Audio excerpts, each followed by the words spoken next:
On the bench today is the Fender Noventa Telecaster. The U.S. Air Force's A-10 Warthog was designed around its primary weapon, the GAU-8 Avenger Gatling gun. As a result, the A-10 is often called a flying gun because of this massive gun. I served in the U.S. Air Force when I was a younger man. Ever since, I've always loved combat aircraft. Noventa in Spanish translates to 90 in English. Fender, similar to the designers of the A-10 Warthog, designed and built a series of 3 guitars around a very powerful weapon, the Fender MP-90 pickup. They then named the Made in Mexico series after the pickup. The original P-90 pickup was designed by Walt Fuller and developed by Gibson in 1946. The P-90 is a single coil pickup with 2 bar magnets. The P-90 was Gibson's primary pickup until 1957 when the humbucker was introduced. The 1970s saw the beginning of a resurgence of the P-90 as punk and alternative music became growing music genres. This is when my love affair with the pickup began. There are 2 mounting types for P90s, the soap bar and dog ear. The dog ear pickups have a cover with mounting ears, so the pickup mounts directly into the surface of the body of the guitar. The soap bar style P90s have a rectangular case, and they are typically mounted with screws that pass through the pickup cover into the body of the guitar. The style of the MP90 pickup in the Fender Ventura Telecaster, I kind of also call Esquire, is a soap bar pickup. The Fender MP90 pickups are designed to emulate the tonal characteristics of a classical P90 pickups. Fender intended that they offer a sound that's thicker and grittier than traditional Fender single coils, but with more clarity and bite than humbuckers. The sonic profile and key characteristics of the pickups are they're known for a strong mid-range presence, increased output, and versatility capable of handling clean tones and distorted sounds. The Made in Mexico Noventa series of guitars from Fender was a limited run series introduced in 2021. The series has a Jazzmaster with 3 MP90 pickups,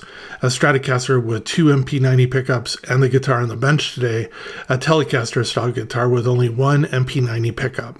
I already owned a Fender Player 2 Telecaster neck that was maple and also a Fender Player 2 Telecaster neck that's rosewood, albeit both with 22 frets and not the 21 frets that are on the original Noventa guitar. I recently saw and purchased a loaded Fender Noventa Telecaster body from Stratosphere's eBay store. I've wanted to try and play this model of Telecaster for a long time. The loaded body presented me with a more affordable way of trying the guitar. At first I thought I'd install the rosewood neck.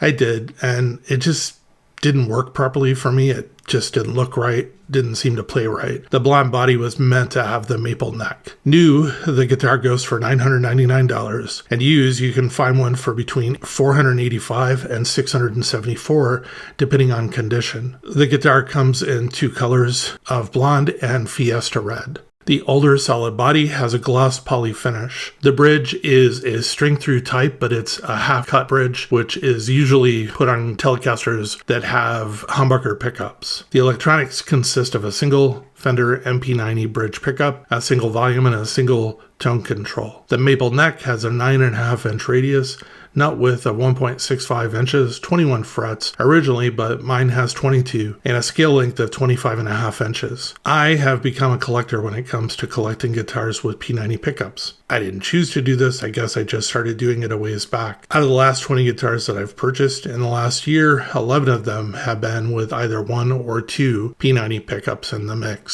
It's not as much the clean sound that I like, because to be honest to me, P90s are not the best pickups if you're chasing clean tone, at least for me. But put 1 or 2 P90 pickups behind a distortion, overdrive, or fuzz pedal, and I enter a state of euphoria. Crank up a low to mid wattage tube amp and let the pickups naturally overdrive the tubes, and I move from euphoria to nirvana. Nirvana both in a spiritual sense as well as emulating the band with the same name's tone. When it comes to minimalistic simplicity, the Gibson Les Paul Jr. is the best punk guitar ever made. There's something so dependable about a single bridge P90, a volume control, and a tone control. The only way you could make it even more dependable and rudimentary is to do the same thing to a Telecaster. The Fender Noventa is that guitar.